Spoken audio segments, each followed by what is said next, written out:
हाम्रा अधिकारहरू प्राप्त हुन्छन्। के आर्थिक सम्पन्नताले मात्रै मान्छे खुसी हुन्छ? के सुखबाट मात्रै मान्छे खुसी हुन्छ भन्दा हुन सक्दैन। समाजमा अहिले पनि विभेद छ। मधेसीहरूमा हुने उत्पीडन, दलितमा हुने उत्पीडन, उपेक्षित क्षेत्रमाथि हुने उत्पीडन र त्यससँगै अर्को लैङ्गिक उत्पीडन, महिलाहरूमाथि उत्पीडन, यो उत्पीडन बाँकी छ। थुप्रै प्रकारका सामाजिक विकृति र विसङ्गतिहरूको जरौ खेल्न बाँकी छ। त्यसकारण यी विकृति र विसङ्गतिहरूको अन्त्य गरेर मात्रै हामी खुसी प्राप्त गर्न सक्छौँ।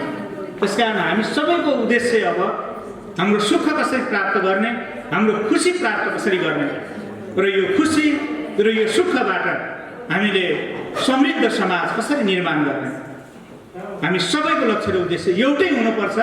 एकाकार भएर अगाडि बढ्नुपर्छ।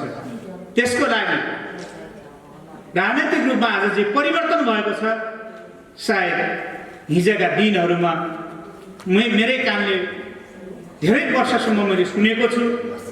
हाम्रा आमाहरू समाजमा बोल्दै गर्दा, हाम्रा दिदी बहिनीहरू समाजमा बोल्दै गर्दा हेर हेर पोथी भाषेको भने मैले धेरैचोटि सुनेको छु।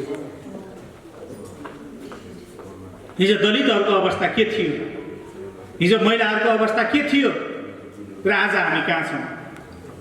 सायद नेपाली जनताको 7 दशक लामो सङ्घर्षबाट, त्याग तपस्या र बलिदानबाट, विभिन्न समयमा भएका आन्दोलनहरू, सशस्त्र सङ्घर्षहरू, जनयुद्ध, त्यसको जन्म भएको जनआन्दोलनबाट हामीले 72 को संविधान प्राप्त गरेका छौँ र हामीले हाम्रो खुसी र हाम्रो सुख प्राप्त गर्दै गइराखेका छौँ।